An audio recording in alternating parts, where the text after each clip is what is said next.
Good day everyone, my name is Preeti Shalini and I have the privilege of introducing our group presentation on classroom-based assessment and school-based assessment, two assessment methods that are reshaping the landscape of education in Malaysia.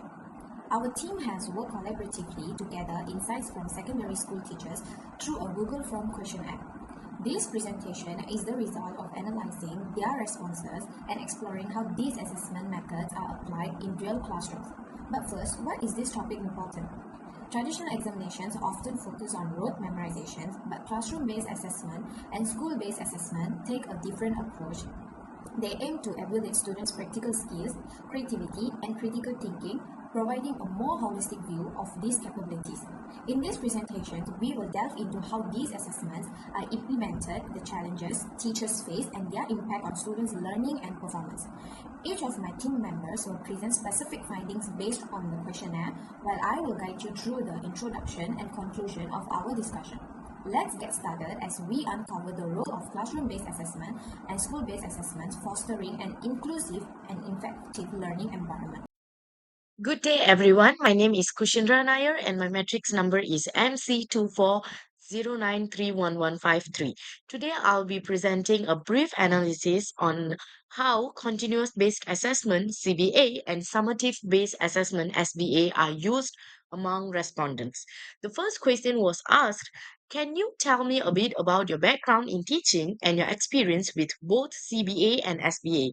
The responses have been illustrated by this Venn diagram. CBA, essays, presentations, observations, is used by all respondents, while SBA formal exams is used by most. The overlap shows respondents 1, 3, and 4 using both methods, combining CBA for tasks like essay with SBA for exams. While on the other hand, respondent 2 stands out using PBD, a form of CBA but not SBA, instead relying on PBS for numerical extracurricular evaluations. In summary, CBA is widely adopted for ongoing assessment, while SBA is used selectively for formal evaluations, reflecting a balanced approach tailored to specific needs. I have attached the responses in the next slide.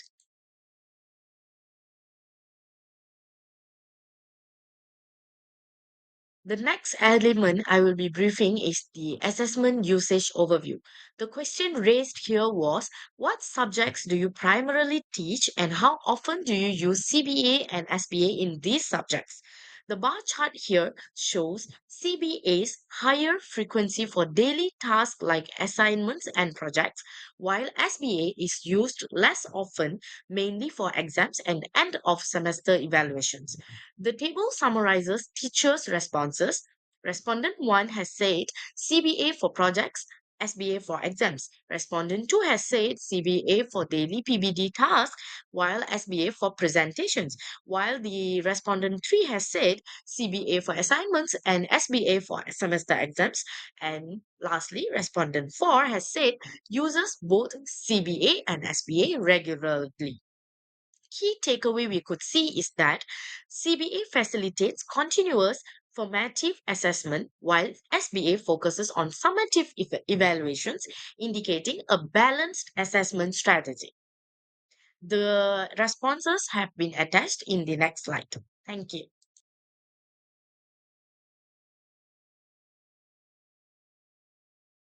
Moving to the third element of the interview is CBA versus SBA, preparation and application. The question was: in your experience, how does CBA differ from SBA in terms of preparation and application? This slide indicates the comparison between these both based on the teacher's insights. CBA is basically flexible, continuous, and tailored to individual progress. Examples include projects and PBD tasks focused on classroom specific outcomes, while on the other hand, SBA is structured and standardized, which is assessing school wide learning through exams like PBS for collective progress.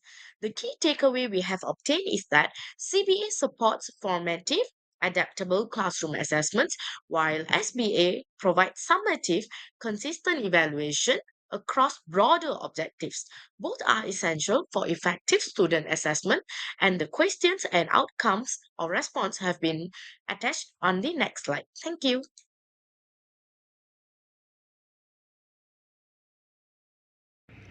Hi, I am Edol Ayuchapi.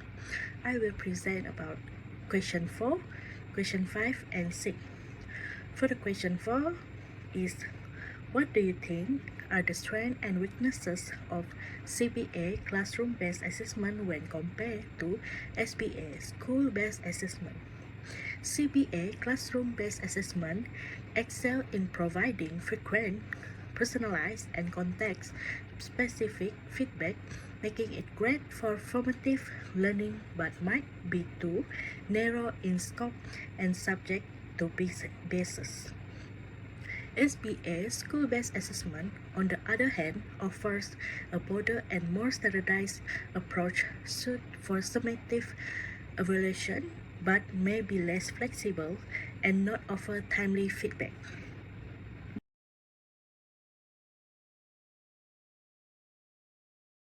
For question 5, how do you decide when to use CBA over SBA for a particular lesson or skill? They have a table that many features that from CBA and SBA that we can get. For the purpose, CBA classroom-based assessment is a formative to monitor ongoing progress. For SBA, the purpose is summative to evaluate overall performance. Then the scope, CBA will focus on specific skill or lesson. For SBA, it will cover larger chunk of learning, for example, entire unit or term. For the timing, the CBA will ongoing throughout a lesson or unit. And for SBA, it will conduct at the end of the lesson, unit or term. For the features flexible, the CBA will flexible and can be informed. But the SBA will more structured and formal. The feedback for CBA will immediate help inform the based on instruction. For the SBA, the feedback it provide a final evaluation and judgment. For the example, the CBA is such as quizzes, observation, discussion, and self-assessment. But meanwhile, for SBA is exam, final project, and presentation.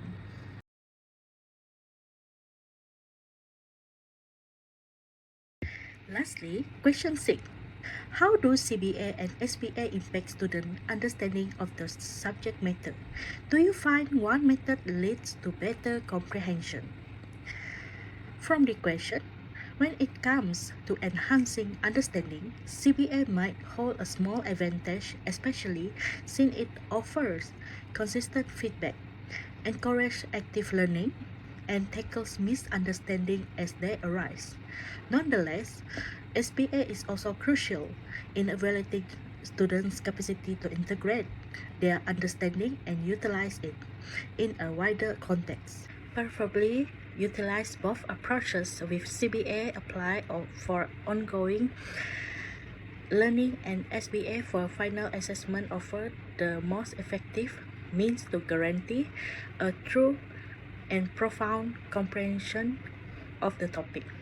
In summary, CBA enhance immediate understanding, where SBA strengthen and confirm that comprehension as time goes on.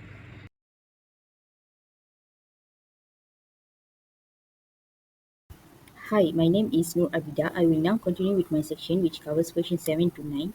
Let's begin with the 7th question. In your opinion, How do CBA and SBA influence students' motivation and engagement in learning?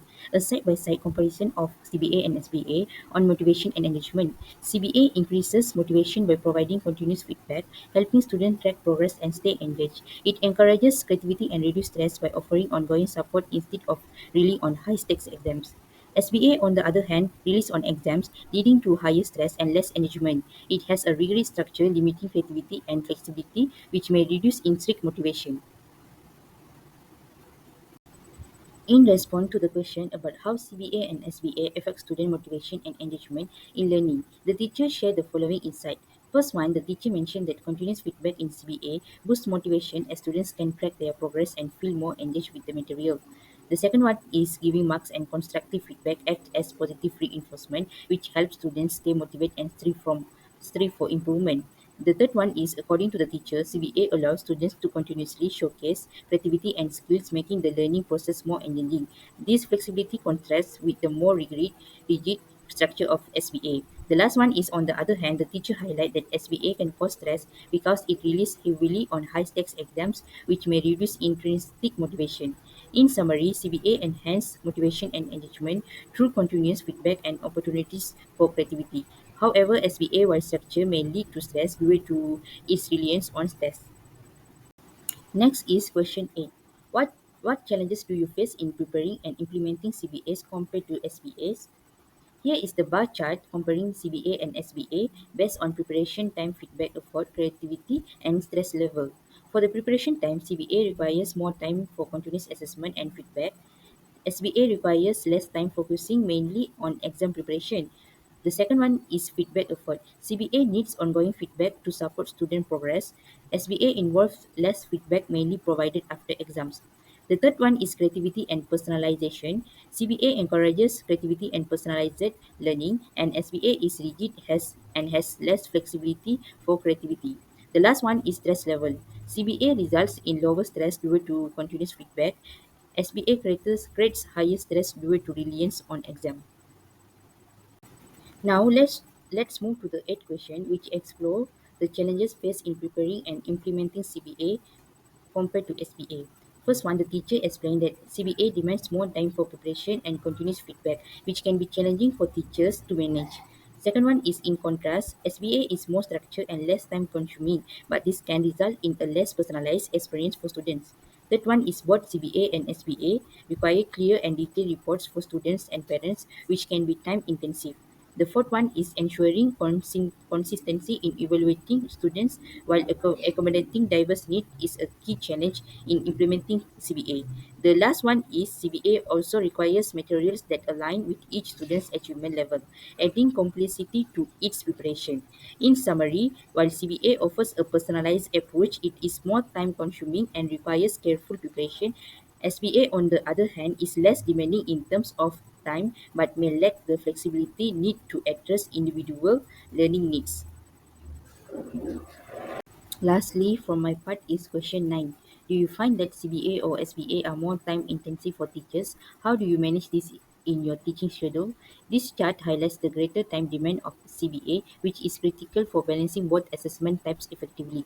CBA, which is 70%, requires more time due to continuous feedback, grading, and personalized assessment, which takes up the majority of the time. The next one is SBA, 30%, is less time intensive, relying on focused preparation for exams, which takes less time compared to CBA. Finally, let's move to the ninth question, which addresses whether CBA or SBA is more time intensive for teachers and how they manage this within their schedules. First one, the teacher note that CBA is more time consuming due to the need for constant feedback and grading. Next is SBA, however, require focused preparation, which is generally less time intensive than CBA.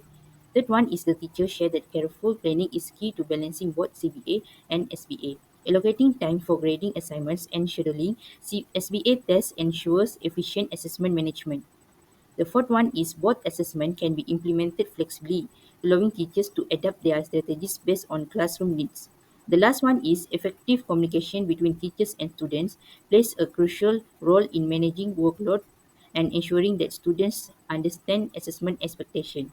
In summary, while CBA is more time intensive, teachers can effectively balance both methods through planning and communication. Flexibility in implementation further supports managing this assessment within teaching schedules. Hello, my name is Not Atika and I will present about question 10 until 12. For question 10, how to provide feedback to students for SBA, CBA and SBA. Most teachers give opinion through result of exam. For question 11 is recommendation for improving CBA and SBA. Practice to benefit students' learning experience. And this part, teacher must give tests with tool for give more understanding for student. For question 12, role of CBA and SBA involving in secondary school is involve CBA with more technology use for more attractive and flexible. For SBA, give more challenge in element like give objective exam. Thank you. And I will give to the next slide for the next person. Hi everyone, I'm Jisman Hanim. So today I will briefly discuss the trends in education impacting curriculum-based assessments, CBA and school-based assessment, SBA. One important trend is self-assessment where students reflect on their learning, taking ownership of their progress. Additionally, hybrid learning and digital technology are now enabling continuous assessments with immediate feedback through online platforms, enhancing the learning experience. There's also a greater emphasis on critical thinking as part of skills integrated into both CBA and SBA. However, the previous system introduced in 2011 has seen no significant changes, maintaining its core structure. While trends like hybrid learning and digital technology are shaping CBA and SBA, the previous system are largely remained the same since 2011. To improve CBA and SBA, I suggest incorporating more technology for continuous assessments, allowing real-time feedback. I also recommend project-based assessment in SBA to evaluate higher-order thinking skills. Additionally, more frequent mentoring can offer valuable guidance to students. Finally, making assessments more flexible and varied will cater to diverse learning styles, enhancing students' engagement and success. These changes would increase the effectiveness of CBA and SBA by leveraging technology, fostering critical thinking, and providing personalized support. Based on some teachers' experiences, assessment is essential in teaching as it helps gauge effectiveness and adjust strategies. CBA offers continuous development, and while SBA is more structured but may not fully capture long term skills development. A combination of both gives a comprehensive view of student progress. Importantly, SBA is not burdensome for teachers and remains effective when implemented with the right approach. Together, CBA and SBA provide a complete picture of student progress, enhancing learning through clear guidelines and timely feedback, though they require good times and resource management. To wrap up, our exploration of class-based assessment and school-based assessment highlights their significance in creating a more dynamic and inclusive approach to education. The insights shared by the teachers we surveyed show that while these methods offer tremendous benefits, such as nurturing creativity and critical thinking, they also come with challenges including time constraints and resource limitations. As a group, we believe that addressing these challenges requires collaborations among educators, school administrators, and policymakers. It's crucial to provide teachers with these necessary support and training to make these assessments even more effective. On behalf of my team, I would like to thank you for taking the time to listen to our presentation. We hope that it has provided you with valuable insights into the evolving landscape of educational assessments. Let's continue to support innovations like classroom-based assessment and school-based assessments that empower students to succeed not only in academics but in life. Thank you.